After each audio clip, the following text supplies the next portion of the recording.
लासलगाव कृषी उत्पन्न बाजार समितीच्या भुसार शेतीमाल लिलावात नव्या व्यापाऱ्यांच्या प्रवेशामुळे जुन्या व नव्या व्यापाऱ्यांमध्ये वाद निर्माण झाला आहे। या वादामुळे जुन्या व्यापाऱ्यांनी लिलावातून माघार घेतल्याने अन्य लिलाव पूर्णपणे बंद ठप्प झालेत। सकाळपासून धान्य विक्रीसाठी आलेल्या शेतकऱ्यांचे मोठे हाल झाले। संतप्त झालेल्या शेतकऱ्यांनी आक्रमक पावित्र्य घेत विंचूर प्रकाशा राज्यमार्गावरील लासलगाव येथील कोटमगाव त्रिफुलीवर रास्ता रोको आंदोलन सुरू केलं। त्यामुळे वाहतूक काही काळ विस्कळीत झाली असून पोलीस प्रशासनाची धावपळ उडाली। दरम्यान जुन्या व्यापाऱ्यांकडून सोयाबीनला 5,300 रुपये प्रति क्विंटल दर दिला जात असताना नव्या व्यापाऱ्यानं 5,700 रुपये प्रति क्विंटल दरानं बोली लावली। त्यामुळे शेतकऱ्यांना अधिक दर मिळत असल्यानं नव्या व्यापाऱ्यांना देखील लिलावात सहभागी करून घ्यावे अशी मागणी आंदोलनकर्त्या शेतकऱ्यांनी दिली आहे।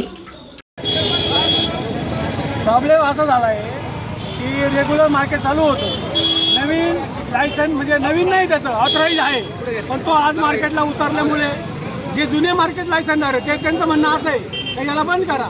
ते 53 रुपयापर्यंत सोयाबीन घेत होते, हा नवीन आला की हा 57पर्यंत सोयाबीन घेऊन राहिला, याला बंद करा म्हणजे आम्हाला कमी भावात मिळेल माल मिळेल। त्याच्यामुळे त्यांचं असं म्हणणं आहे की याला घेऊन उतरू नका आणि मार्केट बंद केलं त्यांनी, याला उतरू देऊ नका, पण तो ऑथराईज लायसनदार आहे हे आमचं म्हणणं आहे। त्याच्यामुळं त्यांनी मार्केट बंद केलं।